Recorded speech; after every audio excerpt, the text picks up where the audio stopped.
Para quem diz que o Campeonato Brasileiro vai ser a sua prioridade em 2026, o Inter não pode fazer uma partida tão apática como fez hoje aqui no estádio Beira-Rio contra o Atlético Paranaense. O adversário não é nenhum bicho-papão, mas é de um técnico que conhece esse time do Internacional e que hoje deu um nó tático no técnico do Inter, Paulo Pezzolano. O Inter fez uma estreia muito ruim no Brasileirão e vai precisar recuperar em jogos mais complicados daqui para frente. E é dessa forma, vaiado, que o Inter sai aqui do estádio Beira-Rio nesta noite em um jogo apático, de muitos erros individuais, desatenções importantes e que podem contar como ano passado contou até o final do Campeonato Brasileiro. Nesse vídeo, a gente fala dessa derrota por 1-0 contra o Atlético Paranaense na primeira rodada do Brasileirão, a partir daqui, depois da vinheta.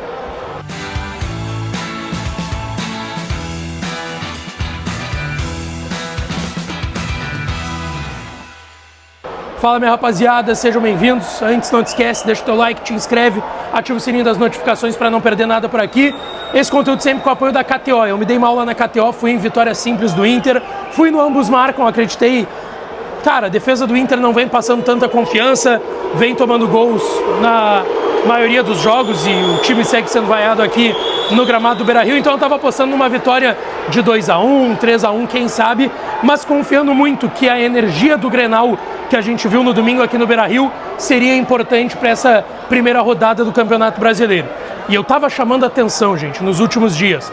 Olha, gente, não vamos levar de barbado o jogo do Atlético, é o jogo mais acessível que o Inter tem nesse início de Campeonato Brasileiro. Esse jogo precisa ser levado a sério, porque depois a sequência é dura. O Inter tem Flamengo, tem Palmeiras na terceira rodada, tem uma viagem lá para Belém do Pará para pegar o Remo, tem um jogo fora de casa contra o Galo. O jogo mais acessível até então era esse.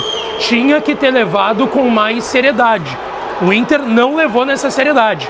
Eu vou querer ouvir daqui a pouco a coletiva do Pezzolano quando ele for concedê-la, porque tem 3 trocas importantes e que para mim mudaram para pior o time do Inter. O Félix Torres entra na vaga do mercado, eu até não acho que essa é a principal troca que muda tanto o time do Inter em relação à qualidade, mas ele tira o Paulinho Paula, que foi o fiador do meio de campo do Inter contra o Inter de Santa Maria e no Clássico Grenal, para botar o Bruno Henrique. O Bruno Henrique não entrega metade da intensidade do Paulinho Paula. Depois a outra troca, o Tabata. Gente, o Tabata é um jogador que custou 12 milhões de reais para o Inter, que até agora ele não mostrou nada. O Tabata chegou em 2024 ao Inter. Ele mostrou muito pouco até agora. Por que que o Carboneiro começou no banco para começar o Tabata e depois o Pezzolano bota o Carboneiro depois no intervalo, gente? Qual é o sentido disso? Se tu queria descansar o Carboneiro, então começa com ele e tira no intervalo. É mais fácil tu ganhar com o Carboneiro em campo do que sem ele. Tanto que o segundo tempo do Inter foi completamente diferente a partir da entrada do Carboneiro. O Carboneiro é um cara que abastece o Alan Patrick, que abastece o Borré. A gente não vê isso do Bruno Tabata, infelizmente. Tem sua carreira em Portugal, no Palmeiras, tudo certo. No Inter não é solução.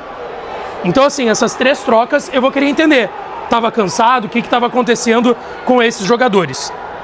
O primeiro tempo do Inter é muito ruim, tá, gente? São muitos erros individuais, claras situações de desatenção. Eu tenho que pontuar aqui que o Inter começa com a grande chance de gol do jogo, que é o lançamento perfeito do Bruno Henrique pro Borré. E aí eu queria muito entender, cara, porque o Borré, ele fez 2 gols contra o Monson, ele fez 2 gols no Grenal, participou dos 4 gols do Grenal e fez 2, tá? Quando ele recebe o lançamento perfeito do Bruno Henrique, ele tira a bola do zagueiro.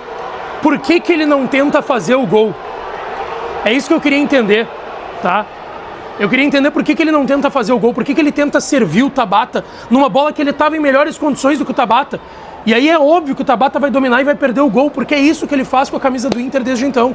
É isso que ele faz com a camisa do Inter desde então.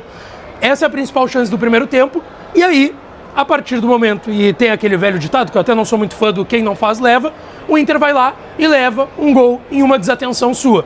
Um recuo do Borré pro Vitor Gabriel, que para mim é o pior em campo hoje do Inter. Ele foi muito mal no jogo todo, tá? Completamente, o Vitor Gabriel. Ele vai receber a bola, ele não vê o Viveiros chegando, o Viveiros rouba a bola dele como quem rouba doce de criança, tá? Serve o Mendonça sai cara a cara e faz o gol 1-0 Atlético. Aí o Inter desestabiliza. Aí o Inter se perde completamente ainda no primeiro tempo, começa a errar passe bobo, erra passe o Bernabé, erra passe o Vitor Gabriel, erra passe o Félix Torres, o Bruno Gomes, o meio de campo todo com o Ronaldo, que no primeiro tempo não vai tão bem, acho até que melhora no segundo, mas assim, o Inter perdeu o rumo a partir do momento que tomou o gol. Tá, parou de jogar, parou de conseguir construir, foi construindo muito mais no Bumba Meu Boi, tá? Tentando levantar muita bola na área, foi o modus operandi do Inter, ó, vamos levantar a bola na área que daqui a pouco sai um gol nosso. Vamos tentar levantando bola na área. E foi assim que o Inter fez. Insegurança, desatenção, depois que tomou o gol, vamos levantar a bola na área para ver se dá alguma coisa, tá? O Inter ficou completamente nervoso, o Furacão ainda tem a chance de fazer o segundo gol, né? Numa bobajada do Tabata e do Bernabé. Tabata, cara, o Inter recentemente fez vários gols de escanteio, tá? Talvez o Inter tenha achado finalmente a bola parada como algo positivo. Por que raios o Tabata foi cobrar o escanteio curto pro Bernabé?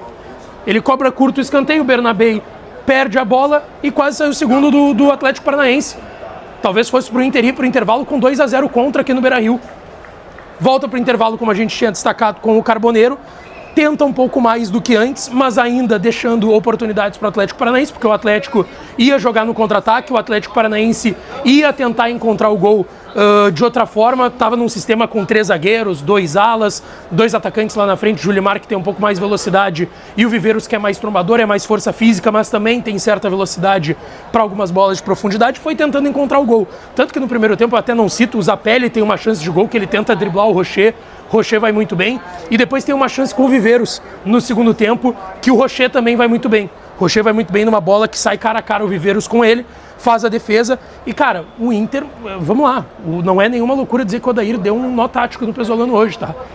Isso não quer dizer, isso não anula o grande Grenal que o Inter fez, o grande Grenal que o Pesolano fez, não anula que o Inter jogou muito bem contra um adversário de Série A, que era o Grêmio, mas não dá pra gente excluir o fato de que hoje o Odair deu um nó tático nele. Acontece, é do jogo, é do futebol. Só que não dava pra tomar hoje, porque era a primeira rodada do Campeonato Brasileiro e a gente sabe a importância que ela tinha, tá? E aí o Inter vai tentando amassar o Atlético Paranaense, em bolas levantadas na área, em bolas que iam circulando a defesa do Atlético, porque por mais que o Atlético estivesse bem postado, não é um grande time, é um time que também tem defeitos. E aí tem chance com o Ronaldo, da meia-lua, um chute que vai quase no ângulo. Tem milagre do goleiro, o Bernabé cruza, o Bruno Henrique faz o pivô, o Patrick chuta 2 vezes, uma o zagueiro tira, depois ele corta o zagueiro, chuta, o goleiro pega e no rebote o Vitinho manda para fora, daí o Vitinho no terceiro lance já estava impedido. A gente vê algumas mudanças, entra o Aguirre, entra o Paulo, o Aguirre para mim entra bem na lateral direita, sai o Bruno Henrique e o Bruno Gomes, depois ele tira o Ronaldo, que para mim hoje, talvez das atuações que ele teve dentro do Campeonato Brasileiro, hoje foi a mais abaixo, mas não chegou a ser uma atuação ruim, tá? Na minha visão do Ronaldo. E aí a gente vê o Villagra entrando, Villagra dá uma condução um pouco diferente a esse meio campo do Inter, o Inter ainda cria a chance, tem um gol muito comemorado aqui pelo Beira-Rio, mas que é anulado, do Félix Torres. Eu ainda vou querer ver esse lance de novo, tá? Depois desse vídeo com mais atenção, porque eu tô na dúvida, eu não achei o lance tão conclusivo pela imagem do VAR ali que foi divulgada aqui no telão do Beira-Rio e na transmissão. Fiquei com bastante dúvida se pegou mesmo na mão do Félix Torres, se ele tirou vantagem da bola bater na mão para marcar o gol, mas o gol é anulado. E aí o Inter se perde completamente, segue no desespero para tentar pelo menos arrancar um empate. No fim das contas não deu. Assim, repito, não esperem que eu faça terra arrasada, porque eu não vou fazer terra arrasada. Mas a gente pontuou durante a semana. O jogo mais acessível das primeiras rodadas era esse. Depois é Flamengo, Palmeiras, Remo, na maior viagem que o Inter vai fazer na temporada, Atlético Mineiro fora, Bahia, que é mais time do que esse Atlético Paranaense.